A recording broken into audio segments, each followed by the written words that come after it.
Let's be real. When you hear the name Dostoevsky, you might think of some dusty old novelist from school. But I want you to forget all that. Today, we're looking at him as something else entirely. A profound psychologist, a surgeon of the human soul who operated without any anesthetic. His characters weren't just people in a story. They were living, breathing case studies of the modern mind.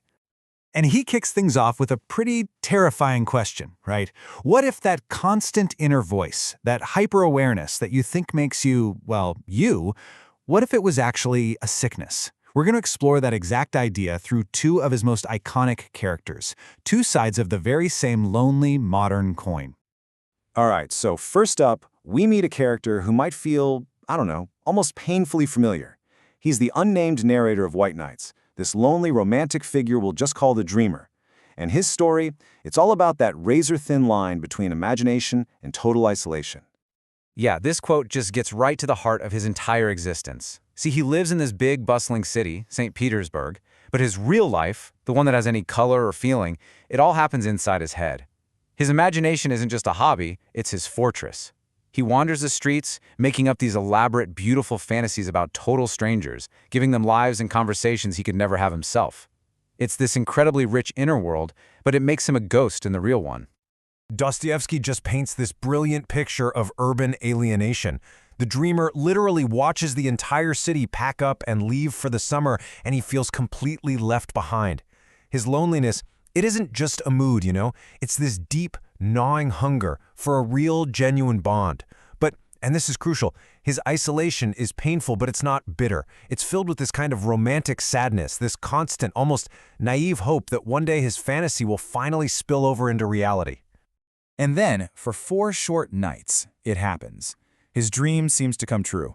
He meets Nastenka, a young woman who's also lost in her own sorrow, and they have this instant, powerful connection. For the first time, he's not a ghost. He's actually seen. This quote captures that pure, almost unbearable hope he feels. Tomorrow, it's the sound of a life spent in the shadows suddenly being flooded with light. For just a moment, his fantasy is real, and it is everything he has ever wanted. But of course, for every hopeful dreamer Dostoevsky gives us, he always shows us the dark reflection. And this is where we pivot.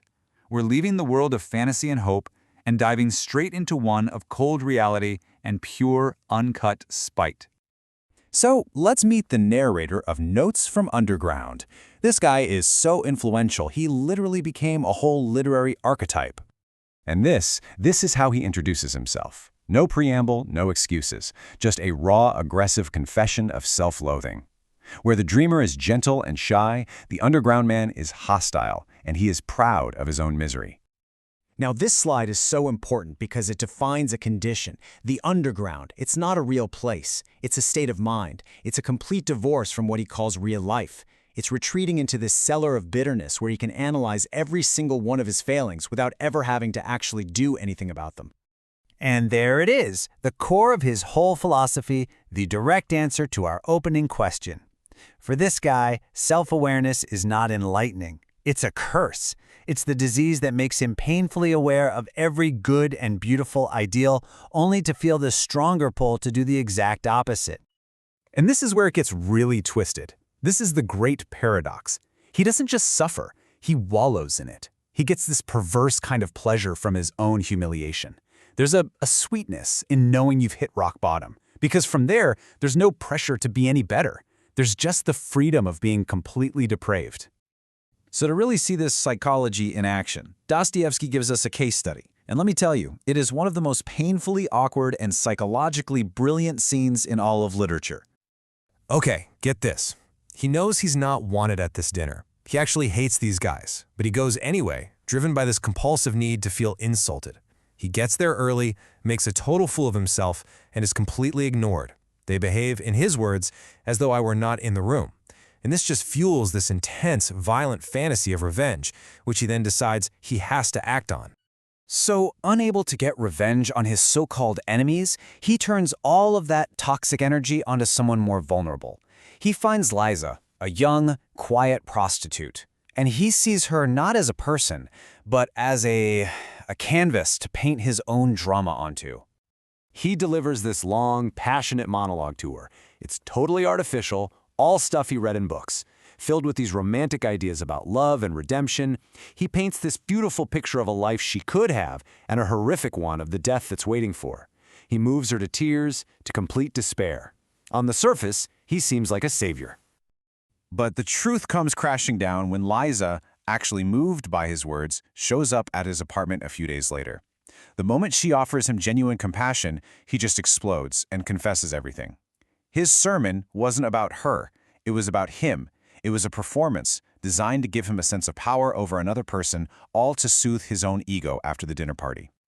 So, what does this all tell us? Well, by looking at the dreamer and the underground man together, we can start to piece together Dostoevsky's diagnosis of the modern soul. So what are the symptoms of this sickness? It's a soul defined by a self-awareness so intense that it's paralyzing. It's a soul that's become totally divorced from the simple act of living, preferring books and dreams over actual reality. And, most disturbingly, it's a soul that finds a weird comfort in its own suffering and is compelled to destroy any chance it has at a real connection. And here is Dostoevsky's masterstroke. He has the underground man turn and speak directly to us, to the readers. He accuses us of having the same sickness. We just hide it better. We call our fear of real life good sense. He's suggesting that this underground, this dark, spiteful place, it exists inside all of us. You know, Dostoevsky isn't a self-help author. He's not here to give us 5 easy steps to a happier life. He just holds up a mirror to the darkest, most uncomfortable parts of our own minds. And he leaves us with this. This is the question the underground man asks. Is it better to live a simple, unthinking, cheap happiness, or to embrace the profound, terrible suffering that comes with a deep consciousness? Dostoevsky never answers it. He just makes it impossible for us to ever stop asking.